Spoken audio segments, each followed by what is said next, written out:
Welcome to Logistics Unplugged. My name is Brian Blaylock, and I'm your host, and I'm happy to jump in today to all things logistics. So let's pull back the curtain, take a look under the hood, and have a great discussion.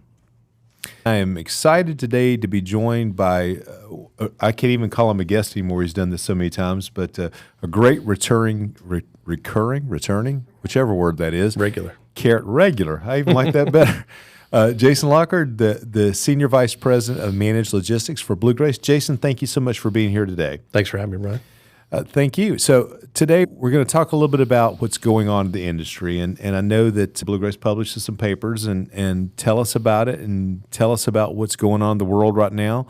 And you don't have to tell the whole world, Jason, just logistics. Tell me a little bit about what you're seeing out there. And let's start with revenue. Let's start with what you're seeing on the revenue side, growth, and we'll go from there. Sure. Yeah, so for those that aren't up to speed with our Logistics Confidence Index, that's something that we publish every quarter. And so the Q4 25 results just came out here recently. And this is a forward look, right? This is not a historical look at data that we gather. We actually go and solicit our customers, our customer base, to tell us what their forecast or what their sentiment is for the next quarter. Sure. So this assessment is really what our customers expect to happen next quarter. So the crystal ball, right? The crystal ball, their best guess. And so we've noticed a pretty big shift. Now, revenue was the only metric that we felt was fairly consistent with what we've seen here in the last 2 or 3 iterations of this. So that's good. I mean, our customers, for the most part, are positive and think that revenues will continue to at least stay where they have been, for the last 3 quarters or so. It was really as we got into inventory levels and orders that we saw a pretty big move, the biggest move we've seen in quite some time. In which direction? To the middle. To the middle. Everyone's running to the middle. Running to the middle. Which really just means neutral. They don't know. It's so much uncertainty going on. And so what the question is, as it relates to inventory levels, or do you foresee growth or shrinkage? Are you going to change your inventory strategy? Are you going to go and try to procure more, bring more in and hold more inventory levels? Or are you going to try to deplete and change the way you've been buying and everyone's just kind of sitting in the middle, which is status quo? And is some of that, Jason, from the inventory that's already been pulled forward, so a lot of that's already happened? Yeah, I think that has a lot to do with it. And yeah, so some of the tariff announcements started coming out, around April timeframe. And so everyone rushed to get as much product here as they possibly could before some of those tariffs went into effect. And I think, well, rightly so, probably very smart on their part to do. Yep. Because I have seen real-world examples of some of our customers that have shared customs invoices with me on paper to see the actual differences in what they paid on a container for the same product 6 months ago versus now, and some of those were 10x increases. That's crazy. And I know we were talking before we got started here, and it just, in my mind, I was picturing something a little more normal, a little bit less drastic. But do you mind kind of sharing the number that you shared with me earlier? Yeah, it was a $50,000, customs duty invoice where it was $5,000 for that same product for that same container before. So, not something you can very easily absorb, and so you have to find a way. I think this particular customer mentioned that they were not going to actually seek increases to their customers at this time. That's so amazing. They were just absorbing it. It's hitting the bottom line because in their world with their customer base, whether that be contractual obligations or just market competitiveness, they couldn't just go out and change their pricing strategy overnight or even month to month. And so it's hitting their bottom line. We're helping them find ways to mitigate this in other ways and try to reduce costs in other ways, be more efficient, things like that. But that's a pretty big hit. That's a lot of efficiency to find 5,000 to 50,000. So, yeah, it's interesting. We know that changes happen, and that's no judgment that can be made one way or the other. It is what it is. Our job is to respond to those things and to create the best path forward that we can. And you said it. If the money is lost somewhere, if there is an inability to recover that in a sale price, you got to look for every possibility to mitigate that, and sometimes that just has to be better process, right? Better process, automation technology, and there's some just raw negotiating too that has to happen. So it's not a one solution fits all. You just got to look everywhere when something like that happens. They were concerned about losing market share, which rightly so. So yeah, as partners, we got to help them figure it out. Yeah, the plan can't be for how do we survive the rest of this year and then close. The plan has to be how do we stay impactful in whatever industry we choose to be in from now on. So I think it's important to be able to figure out how to partner with people that are dealing with struggles. And I guess we decided, Jason, to go ahead and jump on the elephant in the room right off the bat. We know that the appetite that the customers that you're speaking to have for what they're doing moving forward has to be driven by what they're seeing right now and what their concerns and thoughts are. And we know that the tariff circumstances have made things move in a lot of different ways over the last year or so. And I guess if there's some comfort in it, do you feel comfort by seeing them kind of move to the middle and trying to find a little stability in the midst of this while we're waiting? Yeah, I think so. And orders also moved to the middle, which the negative sentiment actually decreased. So people on the negative sentiment side also moved to the middle. So based on our data sample, I would say this is still just a wait and see. Let's not make any drastic moves one way or the other. You start seeing the red uptick, and that's probably an indication things are already moving in that direction. Yeah. I mean, you got a group of businesses that thought things were going to be great. You got a group of businesses that thought things were going to suck, and somewhere in the middle, there's just still a lot of uncertainty. Everyone's just kind of wait and see still. Yeah, it's interesting. We talked about it too, and if you could remove what's going on with tariffs and with everything else from the last year, your thoughts on it, Jason, were pretty solid. On you didn't think that there is a. Well, let me let you tell me.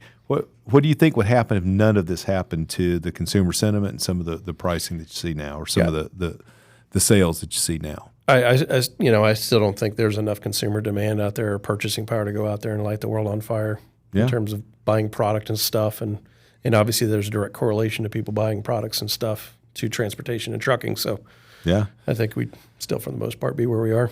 Yeah, and I always say it. I mean, look around the room. I got here on a truck, right? Yeah. So if there's less new rooms popping up and less stuff being bought, there's less stuff on those trucks. And it's always interesting to me to be in something that's such a central part of how you can measure whether the economy is successful or not, and what the directions are. And middle doesn't bother me that much. I'm glad to see that there's some stability there.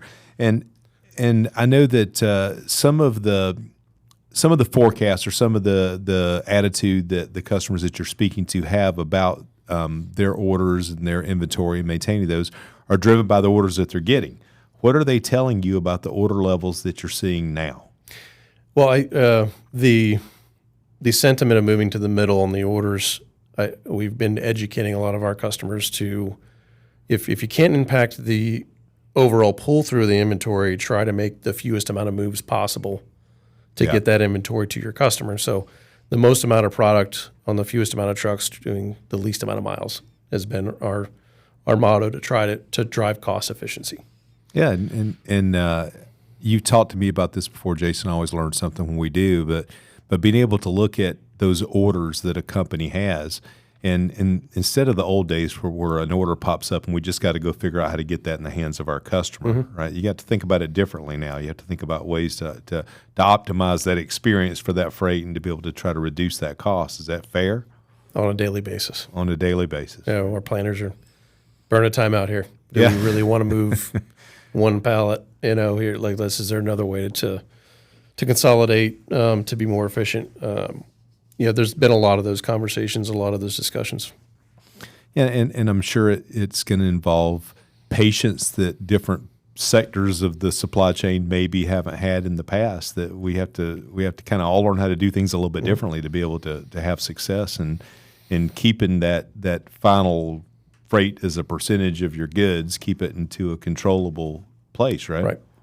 And focusing on the things that you can control. So we can't much control what's going on in the macroeconomic environment.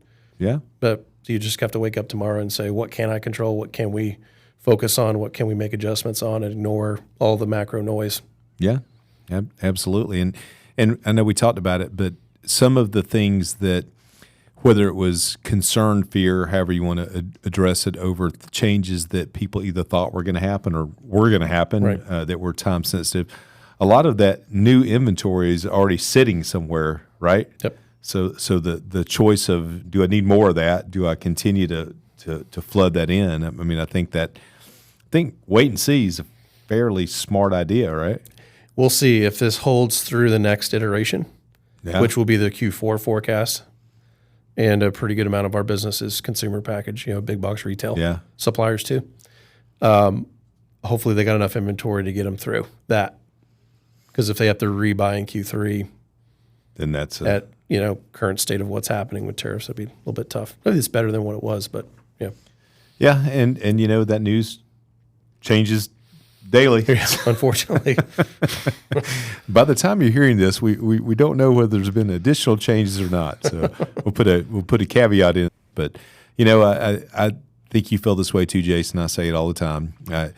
The people control a lot of this, and I'm a fan of the folks, and I'm a fan of the resilience that we have, and I am confident that people are going to continue to buy stuff. I'm confident that people are going to continue to sell stuff, and we just have to find that middle ground where efficiency matters, and that we find the best ways to do things. And like you said, you got a whole team of folks that are doing that every day. Yep. Yeah, I love it. So we know a lot of this is driven by what we can call our current conditions on the ground. And I thought I'd get us out of 2025 and I'll let you go anywhere you want to go. And I want you to think about how conditions in the economy, and you can go whichever era you want to go. Tell me where you've seen something crazy with a customer or a project driven by some of those conditions on the ground.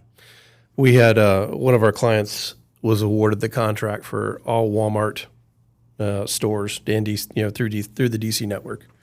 Okay. Right on the heels of COVID. So this was probably June or July of 2020. Okay. So 3-4 months after shutdown, when the whole hand sanitizer craze was going on. And it wasn't all hand sanitizer, just the little travel bottles, so the little tiny bottles. Okay. I want to say they had 300 million bottles in inventory that we had to move. Holy cow. In a very short period of time to get into every Walmart DC, in which we did successfully. Congratulations. They didn't need all 300 million bottles, unfortunately, because I think I think it wasn't too long after that I think the government came out and said, it didn't work anyway. Doing a whole lot. So people stopped buying it, or at least stopped hoarding it. Well, my wife bought 3,000 of those bottles, just so you know, Jason. They're still at home if you need them. So then we had to help the customer duty drawback and get the product back to where it came from. Where it came from. Okay. Yeah, that's a lot of packaging in what 1 ounce bottles. That's a lot of. That was a fun one. That is a fun one. And when I think about, you talked about the containers coming in. You talked about some of the crazy stuff with the invoices on the freight that came in, and it made me think about the ocean a little bit. Jason, I know some of the places that you'd like to escape when things are a little bit crazy in logistics is you like to escape on the boat, right? Oh, yeah. Get out with the fish. Yep. Well, I got to tell you, we had this conversation a few months ago, and we talked about your favorite tunes on the water, and you brought up Stick Figure. And those of you who don't know them, I'm not trying to do a commercial for them, nor are they paying me for this, but I actually listened to a little bit of it, and I have 2 new favorite songs. One is Choice Is Yours, and one is Edge of the Ocean. So what's yours? Edge of the Ocean actually is one of my favorites. Edge of the Ocean, okay. Yep. Very, very cool. So anyone who hasn't had a chance to listen to them, very cool reggae group from Milvia. Where did you find them at? Massachusetts. Okay, not exactly the home of reggae, but very good nevertheless. Things are always challenging, and I know that there's times when we wish we could do more to try to impact what happens for our customers. So before we walk away from today's conversation, I know you gave them a little bit of the crystal ball, and I want to see if we can give them a little bit of the map to go with the crystal ball. If you were going to hand somebody 2 or 3 takeaways that you wanted them to consider right now, somebody who has a pretty robust domestic supply chain, maybe has a little bit of inbound freight. What would the couple of tips that you would give be to help make the most of the conditions that you see out there now? I think the low-hanging fruit is negotiation of rates. We've been in such a consistent freight market the last 2 years. I think most people have already gone through that process. Yeah. So on the heels of that, it really comes down to kind of what I alluded to before, is how do you get your product on the fewest amount of trucks with the least amount of miles? You really get creative and think outside the box with that. And so pool points, third-party warehouses that are not your brick and mortar that you could stand up and utilize some space where we can, run truckloads across the country and then deliver those out LTL or small parcel, final mile.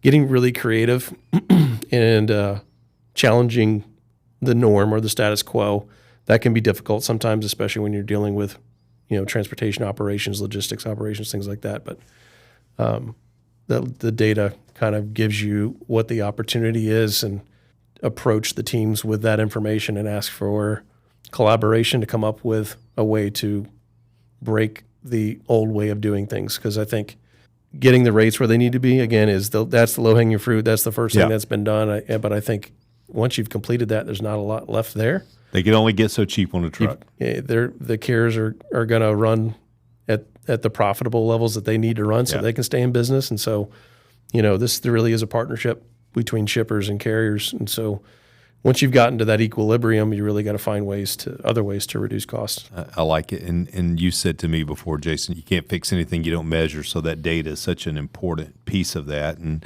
I always think that, it's great that you can take data and you can do things like you just mentioned, the pool distribution, some of the other ideas for how to get the product in the hands at a lesser cost, and sometimes with better transit.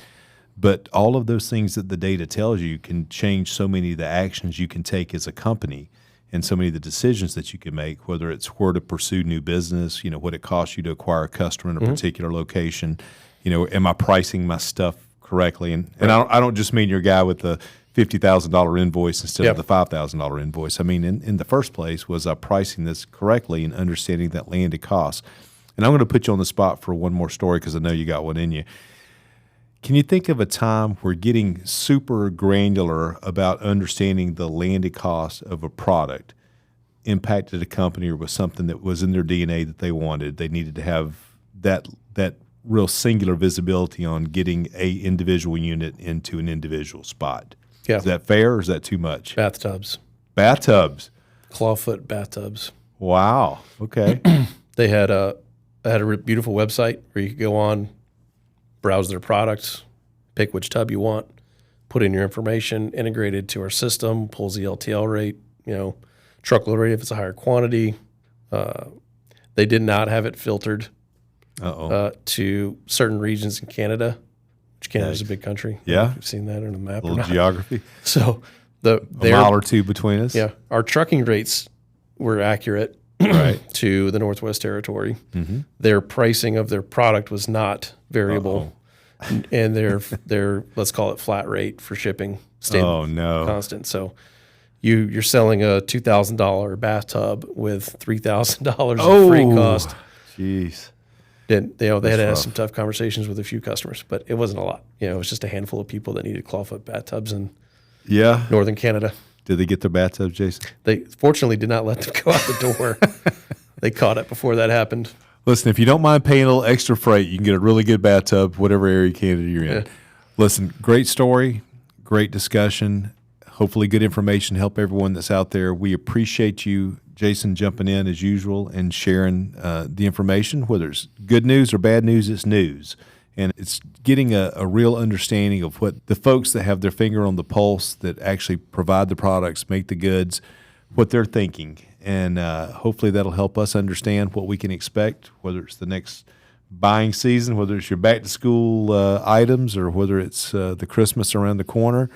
We'll continue to talk. We'll find out what's happening and what our partners are thinking next time. And Jason, thank you so much for being here again today. And thank you, everybody, for listening to Logistics Unplugged. We'll see you next Tuesday.